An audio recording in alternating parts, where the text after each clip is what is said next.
कलेजा फट जाएगा ऐसी बातें सुनकर करके बोला इसको पकड़ो, खोलने ना पाए। मैंने ऐसे हाथ का यूं हाथ पकड़ा और आंखें बंद की और ऐसे। तो जय मसीह की आज अपने जीवन की गवाही आपके साथ हम शेयर करने जा रहे हैं। दोस्तों, यदि आपने 10 मिनट मेरी बातों को सुना तो आज आपका विश्वास और बढ़ जाएगा प्रभु पर। दोस्तों, मैं जब प्रभु को नहीं जानता था, जिस तरह सारी जातियां अन्य जातियां रहती हैं, वही गंदे काम, शराब पीना, जुआ खेलना, 5 से 6 साल पहले जब मैं प्रभु को नहीं जानता था। दोस्तों, मेरा एक बच्चा हुआ, पहला बेटा था मेरा। पता नहीं कौन से बच्चों के रोग होते हैं कि उसके सर पर यहाँ पर छेद हो गया। मेरे पड़ोस के रहने वाली एक लेडीज़ ने देखा, बोला सुनील इसको जल्दी से झाड़ फूक वाले के पास लेकर जाओ। दोस्तों, मैं जब तक गया तब तक मेरा बच्चा एक्सपायर हो गया। मुझे बहुत दुख हुआ। फिर मैंने बहुत धर्म कर्म चालू कर दिया। मैं हफ्ते में 3-3 दिन उपवास, 3-3 दिन पूजा पाठ करने लगा।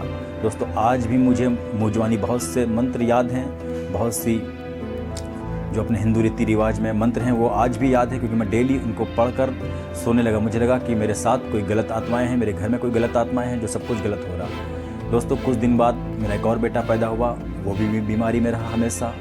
आए दिन पापा उसके लिए परेशान, कहीं दरवाजे पर कहीं मछली का जाल, कहीं सुअर का दांत, कहीं कुछ ना कुछ व्यवस्था उसके लिए करे ताकि बुरी बलाओं से बचे रहे। होते करते बीमारी में करते करते फिलहाल थोड़ा बहुत बड़ा हुआ, लेकिन बीमारी उसको छोड़ नहीं रही थी। कुछ समय बाद जब मेरी बेटी पैदा हुई तो उसको भी उसी तरीके की बीमारी लग गई। हम लोग बहुत डरे हुए थे। दोस्तों, एक बार हम दुकान से घर आए और मेरी बेटी देखा बहुत काफ़ी बीमार। लोग 2-3 लोग अड़ोस पड़ोस के घर में थे और मैं देख के डर गया।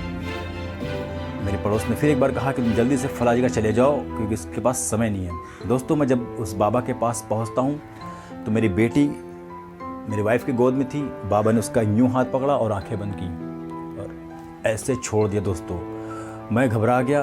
मैंने बोला बाबा क्या हुआ? बोला बेटा तुम्हारे पास समय एकदम नहीं है, इसके अंदर शैतान आ गया है। दोस्तों, मेरी ही बेटी, उसको मैं गोदी लेने से डरने लगा। मुझे लगा वाकई में इसके अंदर शैतान आ गया और वो एकदम बेजान सी अपनी माँ की गोद में पड़ी। जैसे तैसे मैंने उसको गोद लिया डरते डरते, कहीं ऐसा ना हो शैतान हमारे ऊपर हमला कर दे। दोस्तों, उसने बोला जल्दी से सामान लिखो। तो मैंने अच्छा ठीक है, पेन कापी ढूंढा और ऐसे ऐसे नाम बताए उसने सामान के कि मैं ज़िंदगी में पहली बार सुना। दोस्तों, कर्जे में पहले था ही 700-800 रुपये में किसी तरह गुल्लक को फोड़ कर लेकर पहुंचा। बोला मुझसे ठीक है, सामान मैं ले आऊँगा। मैंने बोला बाबा मुझे नहीं पता है सामान कहाँ मिलेगा। बाबा सामान आप ले आना। बोला ठीक है, मैं एक का सामान और लाना है, मैं तुमसे किराया नहीं लूँगा, लेकिन खाली सामान पैसे। उसने 1200 रुपये मांगे। दोस्तों, मेरे पास 800 रुपये थे। मैंने उसको 800 दे दिए। मैंने बोला बाबा शाम को जब हम आएंगे तो 400 और दे देंगे आपको। गया दोस्तों, मैं शाम के समय, मगरिब का समय, अजान का समय था उस समय, बाहर आया अपनी झोपड़ी से और मुझे ऐसी मुट्ठी करके बोला इसको पकड़ो, खोलने ना पाए। मैंने ऐसे हाथ बढ़ाया, उसने ऐसे मेरी मुट्ठी करे बंद कर लो, कर इसको देखना नहीं।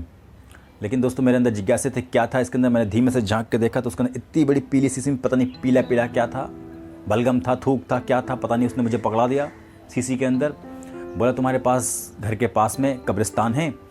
मैंने हाँ कब्रिस्तान तो है भैया। बोला रात के 12 बजे नहा धो के कब्रिस्तान पर जाना और मुर्दे के सर के पास कब्र खोदना और उसको दबा देना और पीछे मुड़ कर देखना, चले आना। भाई साहब, कलेजा फट जाएगा ऐसी बातें सुनकर। लेकिन फिर भी मैंने कहा ठीक है बाबा, मैं कर लूँगा, क्योंकि मेरा जानने वाला है दोस्त क्या, मेरा जानने वाला है, वो कब्रों पर ही काम करता है, वो कब्र खोदता हो पोतता हो। तो मैंने बोला उसके साथ जाऊँगा, मैं कर दूँगा। लेकिन फिर मेरी हिम्मत जवाब दे गई। मैंने कहा बाबा मुझसे नहीं होगा। तो पहले जो 800 में से 1200 में से 400 रह गए थे वो उससे मुझसे ले लिए। फिर कहा पैसे पड़े हैं दोस्तों, 100-150 पड़े थे। उसने कहा 250 रुपये और पड़ेंगे, मेरा एक व्यक्ति है काम कर देगा। दोस्तों, मेरे पास 100-150 जो पड़ा था मैंने उसको वो भी दे दिया। मेरी पूरी जेब खाली हो गई, सब कुछ खाली हो गया। मैं जब वापस घर में आया, बेटे की और हालत ख़राब और तबीयत ख़राब। फिर उधार कर्जे लेकर मैं गया डॉक्टर से, दवा वाली, कुछ आराम मिला। दोस्तों, ये सब चल ही रहा था कि कुछ समय के बाद, क्योंकि मेरे घर में अंधकार की शक्तियाँ थी, बीमार करने वाली शक्तियाँ थी, ये सब दोस्तों चल ही रहा था कि कुछ दिनों के बाद जो मेरे घर में छोटा भाई है और मेरा बेटा फिर बीमार पड़े और बहुत भयंकर बीमार पड़ गए। बालागंज में हमारे एरा हॉस्पिटल है, मैंने वहाँ के प्रोफेसर से उनको किसी तरीके से सोर्स पावर लगा कर दिखाया तो उन्होंने पंप दे दिया, जो आता नहीं है सांस लेने वाला पंप, मेरे भाई को, कि ज़िंदगी भर तुम्हें अब इससे सांस लेना पड़ेगा। हम लोग बड़े दुखी हो गए।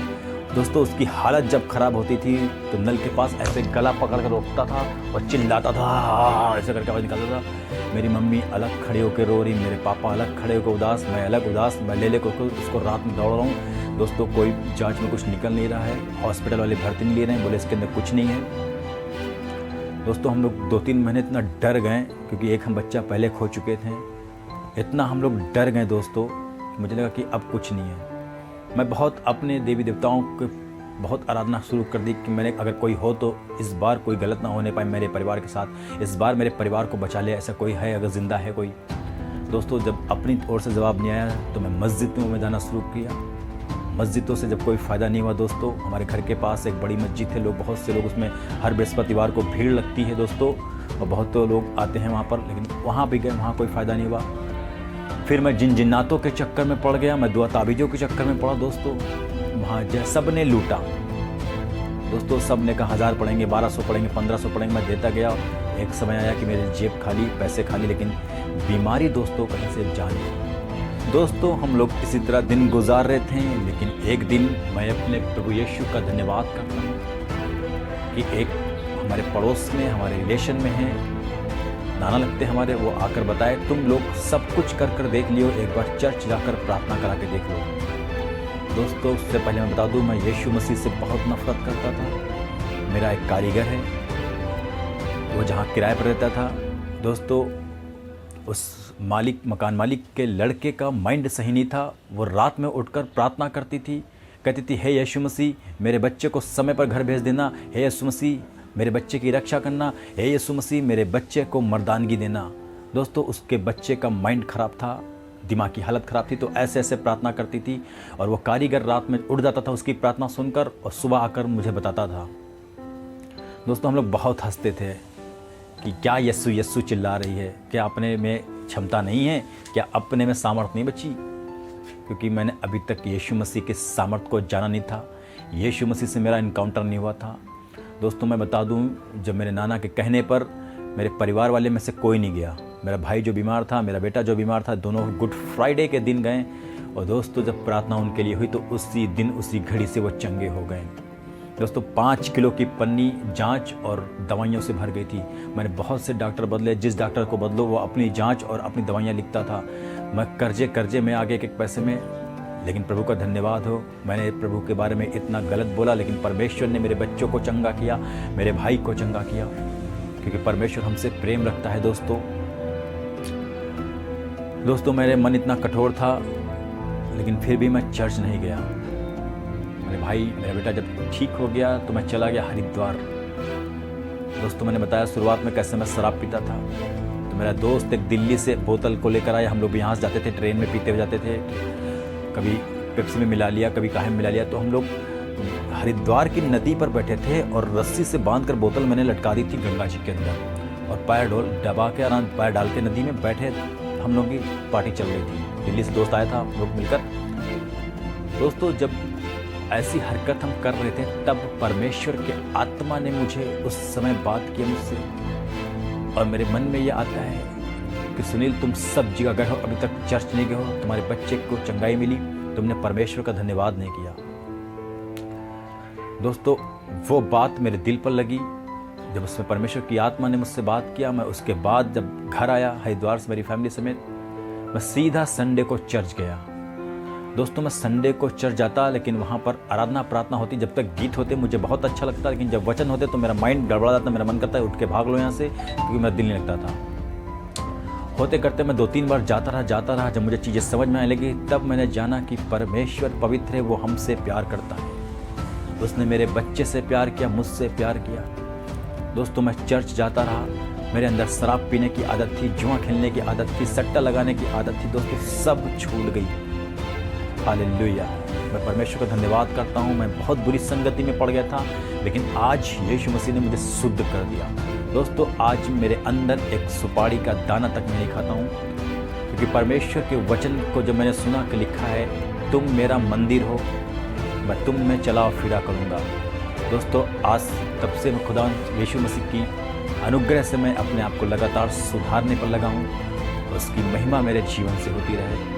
दोस्तों मेरे इस गवाही के द्वारा प्रभु आपको बड़ी आशीष दें, बड़ी बरकत दें। अगर यदि आप बीमारी में हैं तो यीशु मसीह आपको चंगा करेगा। यीशु मसीह की जय। आमीन।